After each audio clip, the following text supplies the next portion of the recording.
the undersigned members of the City Board of Canvassers do hereby certify under oath that we have duly canvassed the votes cast in 116 clustered precincts for the candidates therein for mayor in the elections held on May 12, 2025.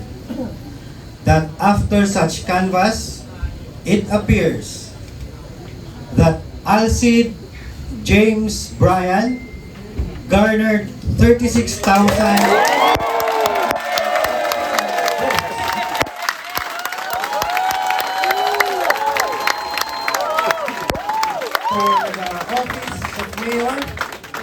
the same being the highest number of votes legally cast for said office.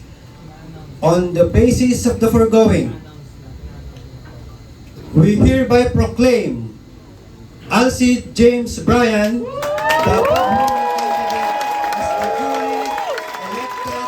mayor of Ilocos Norte, City of Laoag, Province of Ilocos Norte. Thank you.